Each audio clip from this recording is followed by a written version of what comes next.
మెదక్ జిల్లాలో పర్యటించిన సీఎం రేవంత్ రెడ్డి పలు అభివృద్ధి కార్యక్రమాలకు శంకుస్థాపన చేశారు. ముందుగా ఏడుపాయల్లోని వనదుర్గా భవానీ అమ్మవారికి పట్టు వస్త్రాలు సమర్పించి ఆలయంలో ప్రత్యేక పూజలు చేశారు. పలు అభివృద్ధి కార్యక్రమాలకు శంకుస్థాపన చేశారు.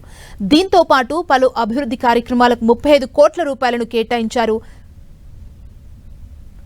స్వయం సహాయక సంఘాలకు బ్యాంకు లింకేజ్ కి 100 కోట్ల రూపాయల చెక్కులను చెల్లించారు సీఎం రేవంత్ రెడ్డి. ఈ కార్యక్రమంలో సీఎం రేవంత్ రెడ్డి వెంట మంత్రులు పొంగులేటి శ్రీనివాస్ రెడ్డి, దామోదర రాజనరసింహ, బీజేపీ ఎంపీ రఘునందన్ రావు కూడా ఉన్నారు.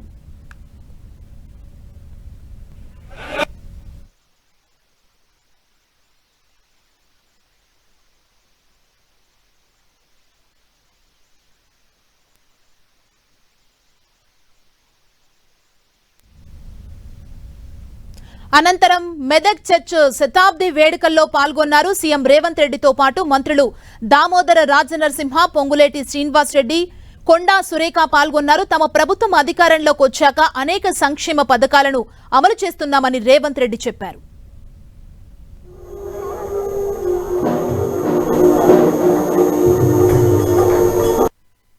ఫీజు రియంబర్స్మెంట్ ఈరోజు నేను ఒక మాట స్పష్టంగా చెప్పదలుచుకున్నా.